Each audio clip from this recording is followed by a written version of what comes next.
یہ دوسری جنگ عظیم میں بھارتی فوجیوں کے دلوں میں یہ سوال تھے۔ یہ الفاظ امید کی نئی کرن اور آزادی کا خواب دیکھنے کے الفاظ تھے۔ جب دوسری جنگ عظیم شروع ہوئی تو زندگی کے تمام شعبوں سے ہندوستانی مردوں کو لڑائی میں شامل ہونے کے لیے بلایا گیا اور ان کا اندراج رضاکاروں اور بھرتیوں کا مرکب بنا۔ بہت سے نوجوانوں نے اسے ایک فرض کے طور پر دیکھا، عزت کمانے اور اپنے خاندانوں کی کفالت کے ایک طریقہ سمجھا۔ کچھ اپنے گاؤں اور قصبوں سے آگے کی دنیا کو دیکھنے کے لیے مہم جوئی کے وعدے سے کھینچے گئے تھے۔ فوج میں شمولیت کا عمل بہت سے لوگوں کے لیے نیا تھا۔ وہ اپنے گھروں سے دور اکثر بڑے شہروں میں بھرتی کے مراکز پر جمع ہوتے۔ یہ مراکز اپنی باری کے امتحان کے انتظار میں مردوں کی قطاروں میں مصروف تھے۔ ٹیسٹ سخت تھے۔ انہوں نے چیک کیا کہ آیا مرد فٹ، صحت مند اور آنے والے چیلنجوں کے لیے کافی مضبوط ہیں یا نہیں۔ بہت سے لوگ واپس چلے گئے، لیکن جو گزر گئے ان میں فخر کا احساس ہوا۔ وہ فوجی بننے والے تھے۔ تربیت اگلا بڑا قدم تھا۔ زیادہ تر بھرتی کرنے والوں کے لیے یہ بالکل نئی دنیا تھی۔ انہیں تربیت دی گئی کہ ہتھیاروں کو کیسے چلایا جائے، کس طرح مارچ کرنا ہے اور جنگ میں کیسے زندہ رہنا ہے۔ تربیت آہستہ آہستہ سخت سے سخت ہوتی گئی۔ انہیں صبح جلد جاگنا تھا، احکامات پر عمل کرنا تھا اور اپنے جسم کو سخت محنت کا عادی بنانا تھا۔ بہت سے لوگوں کے لیے یہ پہلا موقع تھا جب وہ اپنے خاندانوں سے دور تھے اور انہیں ہندوستان کے مختلف حصوں سے آنے والے مختلف زبانیں بولنے والے نئے لوگوں کے ساتھ رہنا سیکھنا پڑا۔ مختلف مذاہب اور ثقافتوں کے سپاہی اکٹھے ہوئے۔ انہوں نے اپنا کھانا، کہانیاں اور خواب بانٹے۔ ان کے اختلافات کے باوجود وہ ایک مشترکہ مقصد سے متحد تھے۔ فوجیوں کے طور پر خدمت کرنے کے لیے انہوں نے ایک دوسرے پر انحصار کرنا سیکھا۔ لڑائیوں میں ان کی مدد کرنے کے لیے آپس میں مل جل کر رہنا سیکھا۔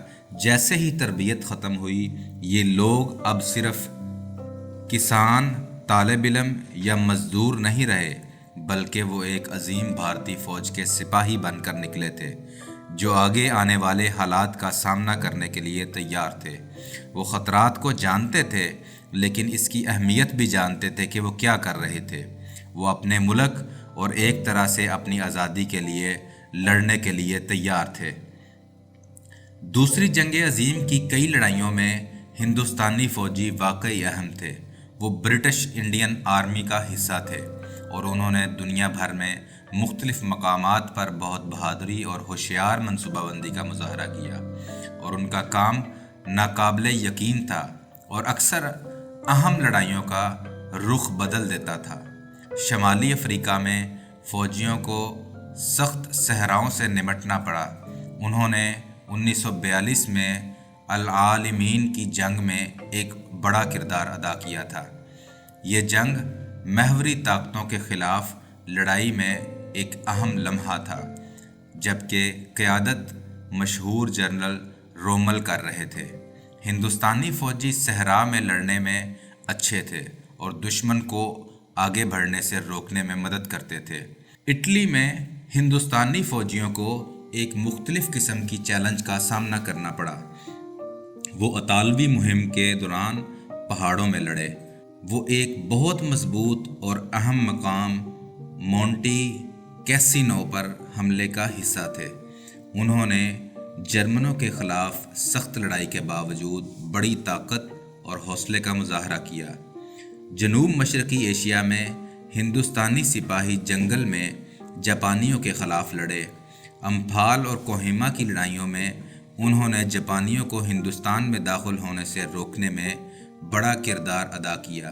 اکثر گھنے جنگلوں اور قریبی علاقوں میں ہندوستانی سپاہی موافقت پذیر اور بہادر تھے، جو اس علاقے کی سب سے بڑی فتوحات میں اہم تھا۔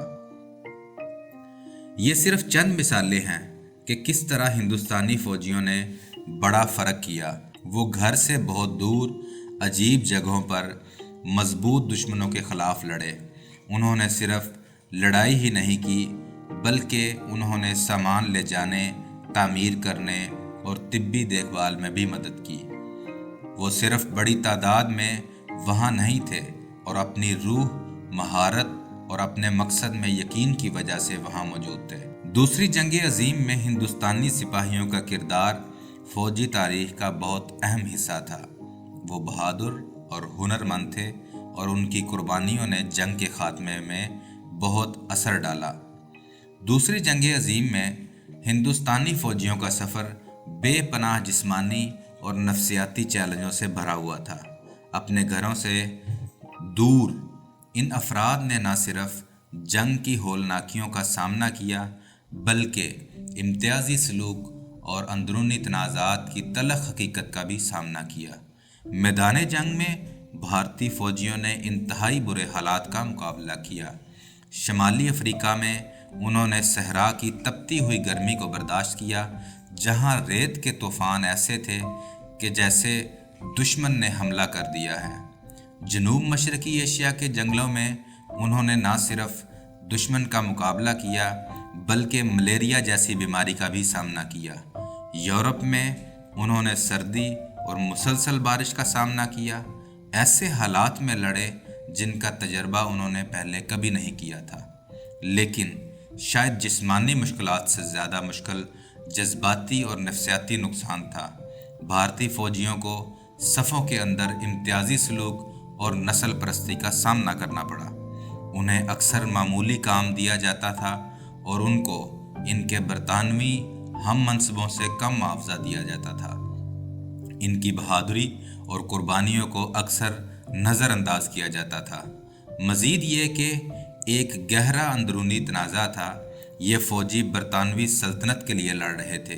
یہ وہ طاقت تھی جو ان کے ملک کی آزادی سے انکار کر رہی تھی، اور وہاں بھارت میں ہندوستانی آزادی کی جدوجہد زور پکڑ رہی تھی، جس کی قیادت گاندھی اور نہرو جیسے رہنماؤں نے کی، جنہوں نے برطانوی راج کے خلاف عدم تشدد کی مزاحمت کی وکالت کی۔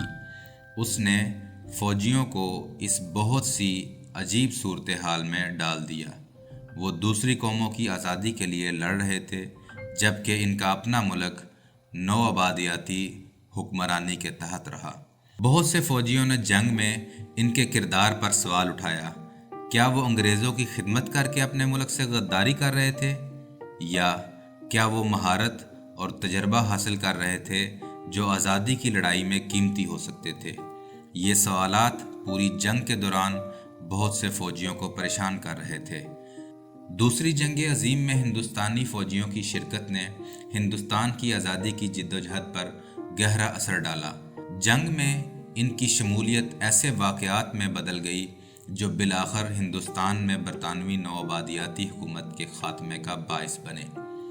جنگ کے دوران آزادی کے لیے لڑنے والی اہم سیاسی جماعت انڈین نیشنل کانگریس نے برطانوی حکومت کے خاتمے کا مطالبہ کرتے ہوئے ہندوستان چھوڑو تحریک شروع کی۔ اتحادیوں کی جنگی کوششوں میں لاکھوں ہندوستانی فوجیوں کا تعاون اس نو آبادیاتی حکومت سے بالکل متصادم تھا، جس کا انہیں گھر واپسی کا سامنا کرنا پڑا۔ اس تضاد پر ہندوستانی عوام یا بین الاقوامی برادری کا دھیان نہیں گیا۔ جنگ نے خود برطانوی سلطنت کو معاشی اور عسکری طور پر کمزور کر دیا تھا۔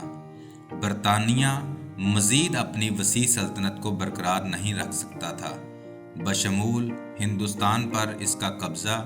جنگ میں ہندوستانی فوجیوں کی بہادری اور قربانیاں ناقابل تردید تھیں، اور ان کی وطن واپسی نے ان حقائق کو مزید واضح کیا۔ وہ ایسے ہیرو کے طور پر واپس آئے جنہوں نے بیرون ملک آزادی کے لیے جدوجہد کی تھی اور اندرونی ملک آزادی کے لیے آواز کو مضبوط کیا تھا۔ واپس آنے والے سپاہی بہادری کی داستانیں اور امتیازی سلوک اور مشکلات کی داستانیں لے کر آئے تھے۔ یہ کہانیاں ہندوستانی عوام کے کانوں میں گونجتی ہیں، قوم پرستی کے نئے احساس اور آزادی کے مضبوط مطالبے کو ہوا دیتی ہیں۔ بہت سے فوجیوں نے خود اعتمادی اور فوجی مہارت کا ایک نیا احساس پیدا کیا تھا، اور اس کے مقصد کو مضبوط کرتے ہوئے آزادی کی تحریک میں شامل ہو گئے تھے۔ مزید یہ کہ جنگ میں ہندوستانی فوجیوں کی شرکت نے انہیں آزادی اور جمہوریت کے خیالات سے آگاہ کرایا۔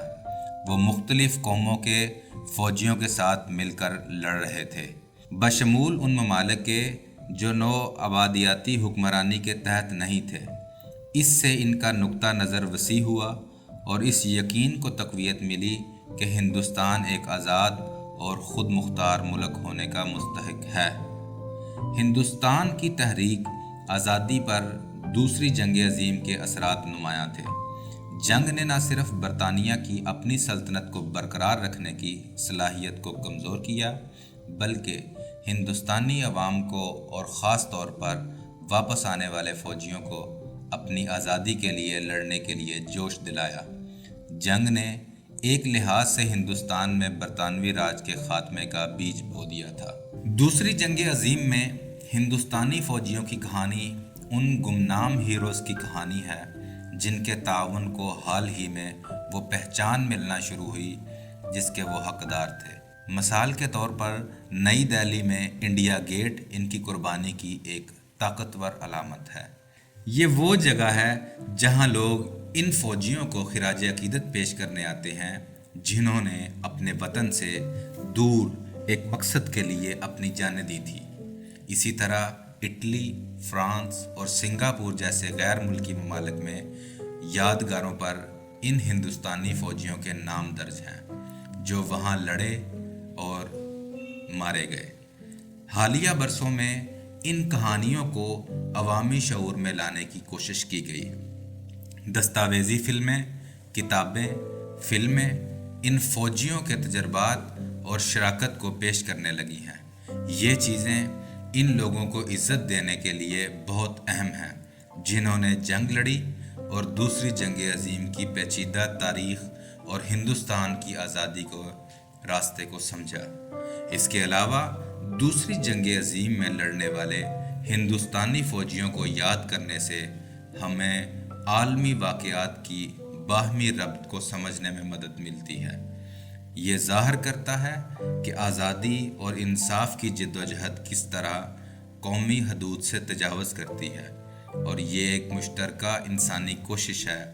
یہ نو آبادیاتی تعلقات کی پیچیدگیوں اور عالمی تاریخ میں نو آبادیاتی لوگوں کے تعاون کی یاد دہانی کے طور پر بھی کام کرتا ہے۔ دوسری جنگ عظیم میں ہندوستانی فوجیوں کے پیچھے مڑ کر دیکھیں تو ہمیں حقیقی بہادری نظر آتی ہے۔ ہندوستان کے یہ فوجی گھر سے بہت دور ایک بڑی جنگ لڑے۔ انہوں نے واقعی مشکل وقت کا سامنا کیا اور بڑی ہمت کا مظاہرہ کیا۔ ان لوگوں کے پاس انتخاب کرنا مشکل تھا۔ وہ برطانیہ کے لیے لڑ رہے تھے جو ہندوستان کا انچارج تھا، لیکن وہ یہ بھی چاہتے تھے کہ ہندوستان آزاد ہو۔ اس نے ان کی لڑائی کو اور بھی مشکل بنا دیا اور وہ اپنے خاندان اور ملک کو یاد کرتے تھے اور ہندوستان کی آزادی کی امید کرتے تھے۔ ان میں سے بہت سے فوجی گھر واپس نہیں آئے۔ انہوں نے دور دراز علاقوں میں اپنی جانیں دی۔ ان کی کہانی صرف جنگ میں لڑنے کی نہیں ہے، یہ ان کے مضبوط جذبے اور اپنے ملک سے محبت کے بارے میں ہے۔ آج ہم انہیں ان کی بہادری اور قربانیوں کے لیے یاد کرتے ہیں۔ وہ نہ صرف دوسروں کے لیے لڑے بلکہ آزاد بھارت کے خواب کے لیے بھی لڑے۔ ان کی کہانی ہمیں آزادی کی اہمیت اور اس کے لیے لڑنے کی ہمت سکھاتی ہے۔ مختصر یہ کہ دوسری جنگ عظیم میں ہندوستانی سپاہی حقیقی ہیرو تھے۔ ان کی کہانی بہت اہم ہے اور ہمیشہ آزادی اور امن کی قدر یاد دلاتی ہے۔ ہمیں ان کی قربانیوں کو ہمیشہ یاد رکھنا چاہیے اور ان کا احترام کرنا چاہیے۔